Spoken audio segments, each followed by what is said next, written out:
Today, we're talking about a man who's been at the heart of South Africa's political and economic story for decades. Cyril Ramaphosa, the President of South Africa. From trade union leader to business tycoon to the presidency, his journey is nothing short of remarkable.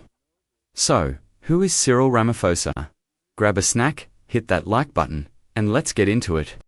Matamela Cyril Ramaphosa was born on November 17, 1952.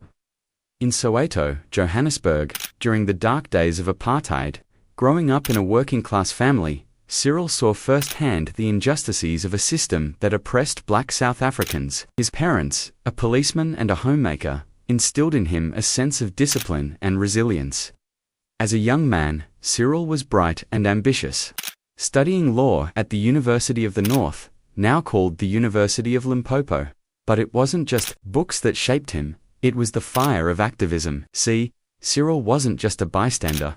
In the 1970s, he got involved in the Black consciousness movement.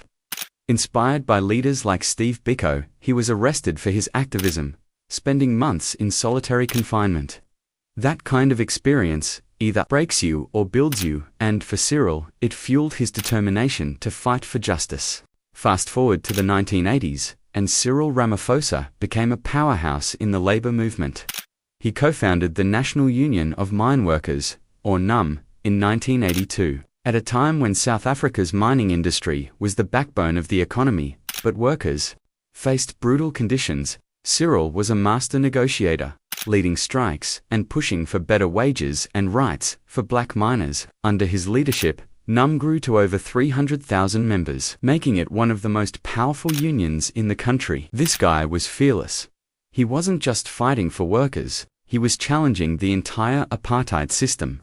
His work with NUM caught the eye of the African National Congress, the ANC, which was leading the charge against apartheid.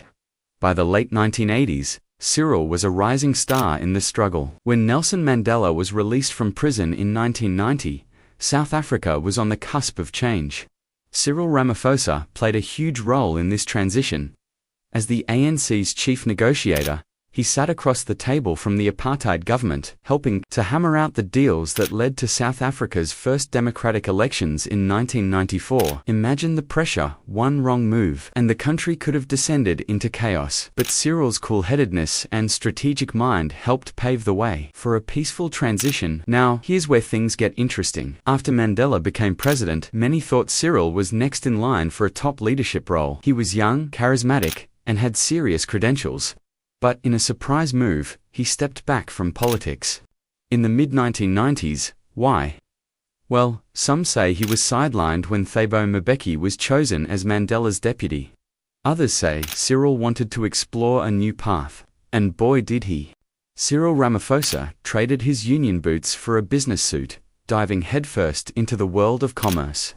He became one of South Africa's most successful black businessmen, building a fortune through his company, Shanduka Group, with interests in mining, energy, and even McDonald's franchises. By the early 2000s, Cyril was a multimillionaire, proving he could dominate in the boardroom just as much as in the streets.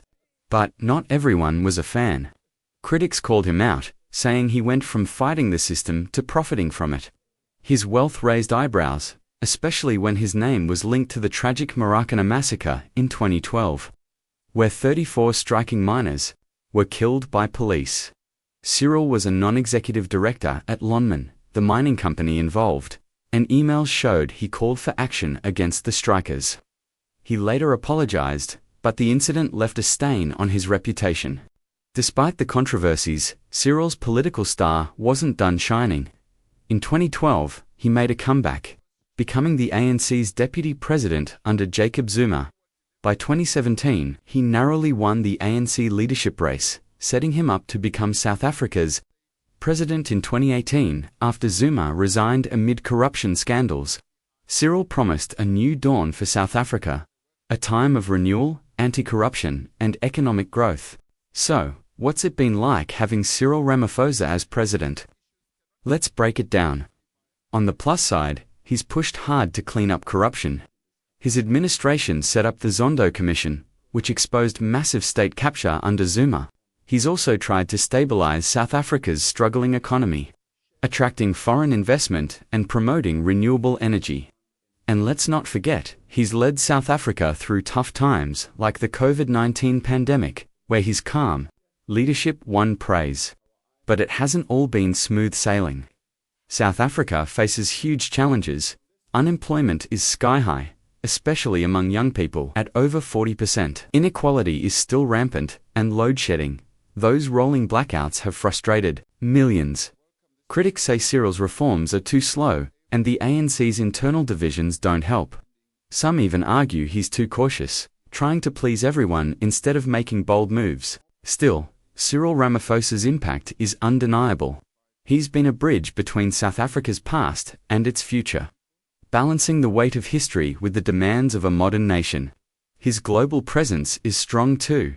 South Africa's leadership in the African Union and its stance on international issues, like Palestine, reflect his diplomatic influence. Let's talk about legacy. Cyril's presidency is a mixed bag. Supporters see him as a steady hand, steering South Africa away from the chaos of the Zuma years. His focus on ethical governance and economic reform has won him international respect. But detractors argue he hasn't moved fast enough to tackle poverty or unify the ANC's factions. The 2024 elections were a wake-up call. The ANC lost its outright majority, forcing Cyril into coalition deals. Yet, he remains president, navigating a tricky political landscape with his trademark pragmatism. Outside South Africa, Cyril's pushed for African unity, championing trade deals like the African Continental Free Trade Area to boost the continent's economy. At home, his vision is a South Africa where opportunity isn't dictated by race or class, but for many, that dream feels distant. Youth unemployment and inequality remain his biggest tests. Outside South Africa, Cyril's pushed for African unity, championing trade deals like the African Continental Free Trade Area to boost the continent's economy. At home, his vision is a South Africa where opportunity isn't dictated by race or class, but for many, that dream feels distant. Youth unemployment and inequality remain his biggest tests. That's it for today's deep dive into Cyril Ramaphosa. What do you think? Is he the leader South Africa needs, or is the new dawn still too far off? Drop your thoughts in the comments, hit that subscribe button, and ring the bell.